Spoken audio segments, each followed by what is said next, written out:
Lawrence, do you understand the concept between opposites? Thank you. Yeah. So if you have truth and falsehood, do you understand what they mean? Yeah. Something and nothing. It's not difficult to grasp. There was absolutely nothing. Can this generate something?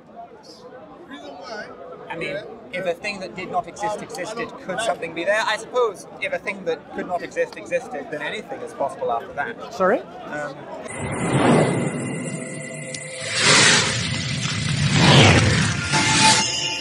What I'm saying is, if something exists now, Yeah.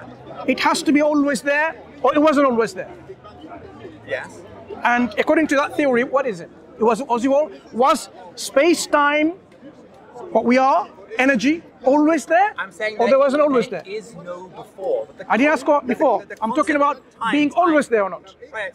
So the idea that there has to be a time before a particular time is a baked-in assumption for a creature for which they've always seen that to be true.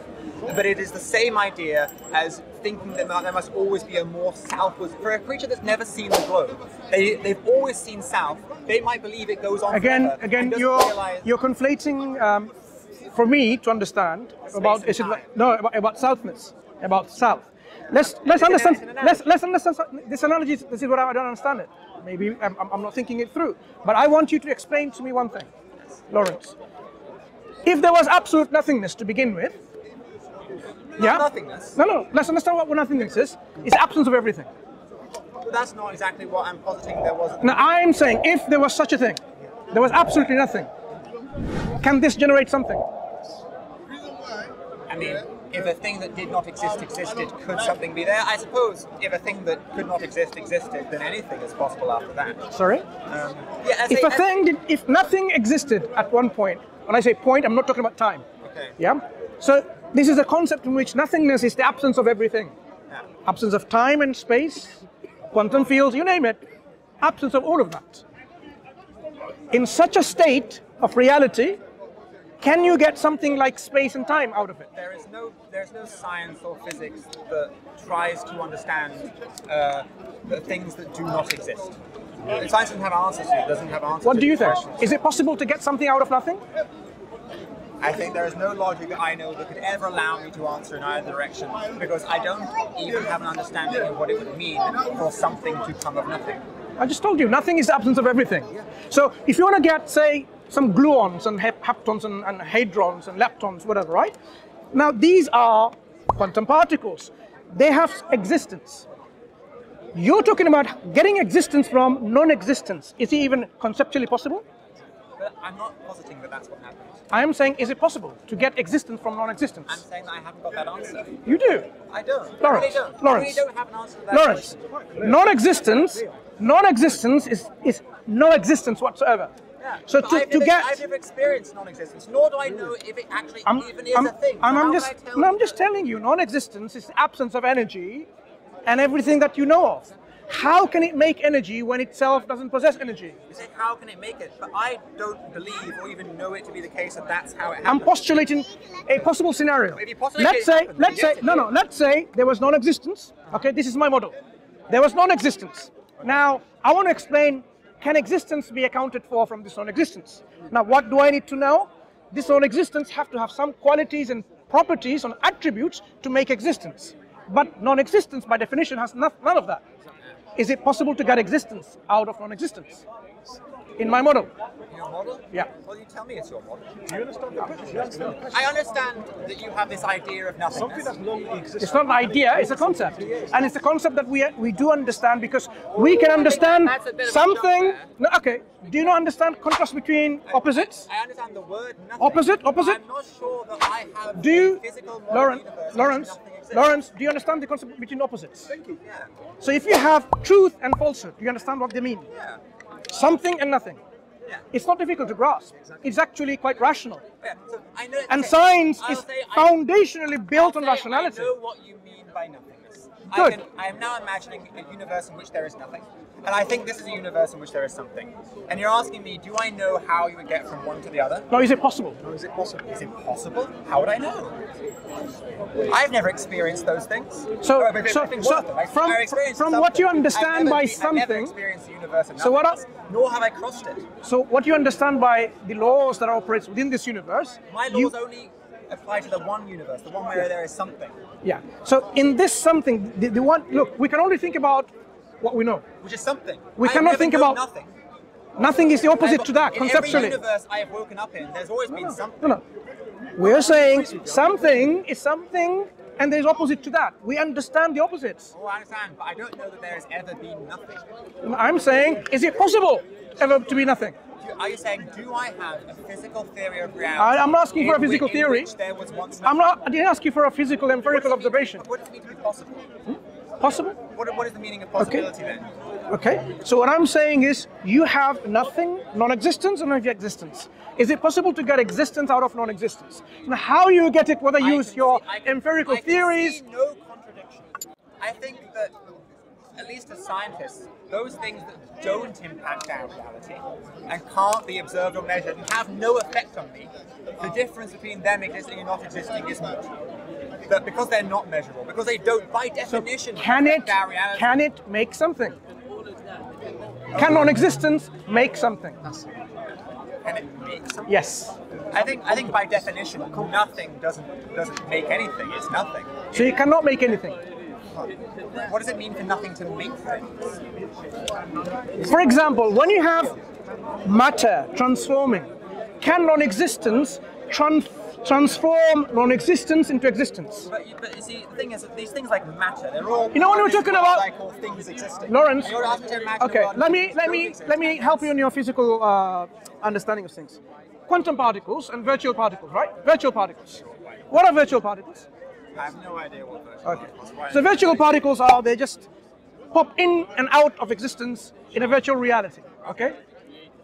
But that's what science are telling us, that they were non-existence, but they just pop into existence, okay? What we were just saying is, that's not the case, but anyway. Suddenly, particles pops up, and we can measure them. Okay. Before that, Okay. they were not In which measurable. case, that I'm saying is not nothing from, that's not something from nothing. That's something from not a particle. Something from something. Right. Something from something. Something from something. Something from something. The thing Something that, from something. I think the thing that you are referring to is the fact that is, I think it's, are you trying to do quantum field theory? Any theories, you get, Okay. Can you get something from nothing? The answer is obviously no.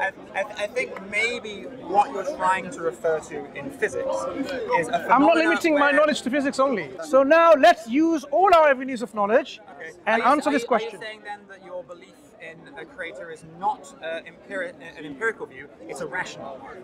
How can you put empirical parameters to understand the creator? I can describe to you a world in which I could have empirical No, evidence okay, let's of God. understand. Let's say he appeared before us now. That would be empirical evidence. How of did God. it was God?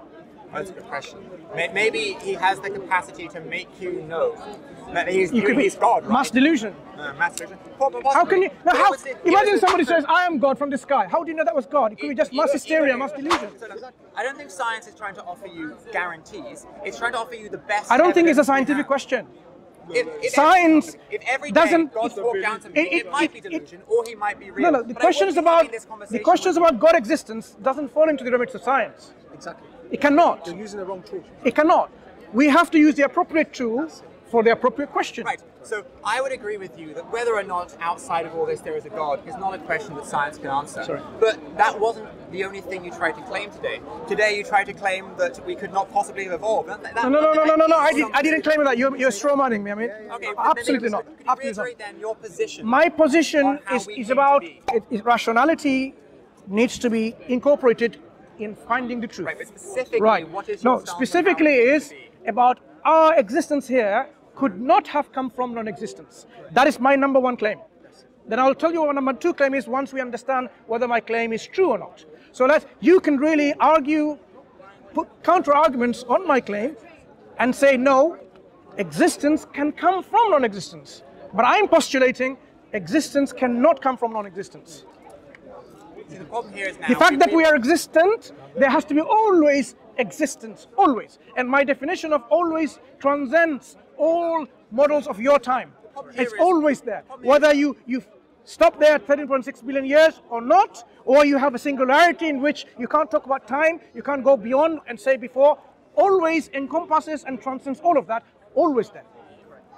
And the problem is that we began this conversation talking about whether or not random processes could have led to me from a pool of sludge.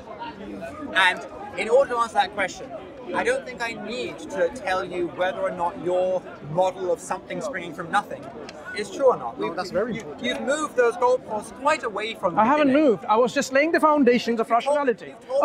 Let me tell you, of rationality, in which we assign, when we look at the world, conscious agents playing a part in transformation of things.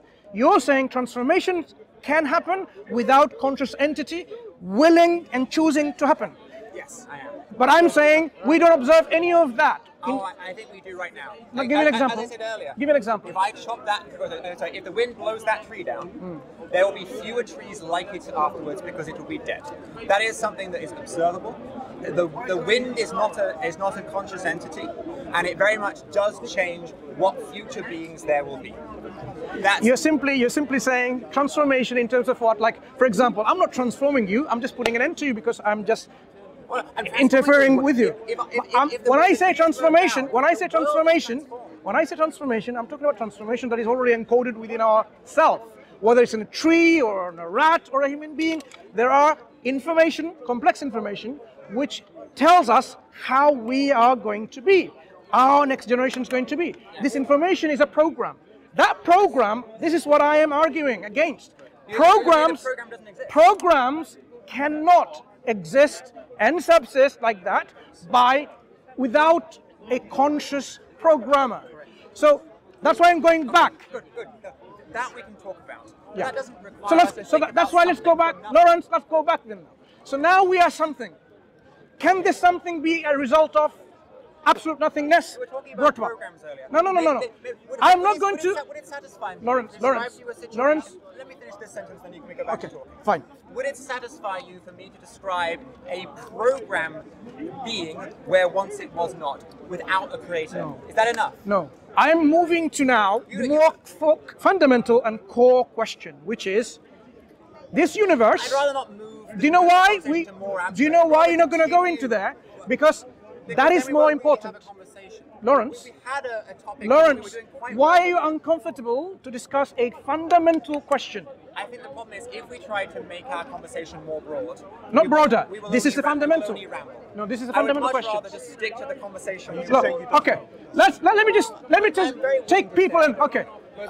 Is it possible existence come from non-existence? No. Is it possible? Impossible. Is it possible for existence to come from non-existence? Yes. I know you would say yes. Okay, one. Okay. Any others? Can existence come from non-existence? By non-existence. Something that doesn't exist. I will embrace that. What do you mean by non-existence? I just told you, absence of everything. But you just defined it in terms of... No, I've just told you opposite. Opposite. When we know truth, the opposite we know is falsehood. Can existence come from non-existence? Look, how many people answered the question? And you are finding it discomforting to answer. Do you know why? I'm finding your method of discourse discomforting, not because I feel Lawrence, like I'm being cowed. I feel like because you're being just increasingly vague. I'm not being vague. I've explained my terms, and you've understood those terms. I think Which part of my terminologies did you not understand? When you first walked to me, we talked about... No, you're going back first. We've moved on because I was only laying the foundation of rationality. That's all I was doing. I was only laying the foundation of rationality to come to this question. And now we've arrived at this question, I would like to see some kind of engagement, a rational engagement. I'm engaging, don't worry. We've been talking Good. for a while now. Good. Go ahead. Explain. So- Is it possible? You would like me to answer your question? No, your way. My question, your way. Yeah, it has to be your question though, because we did have a conversation. Why are you having difficulty and discomforting? But rather than moving the conversation on to a whole new conversation... No, it's not a whole new conversation. Okay, fine. You know what, Lawrence? Let's end this discussion here because you're finding it discomforting. If there's anyone else who wants to continue, we can.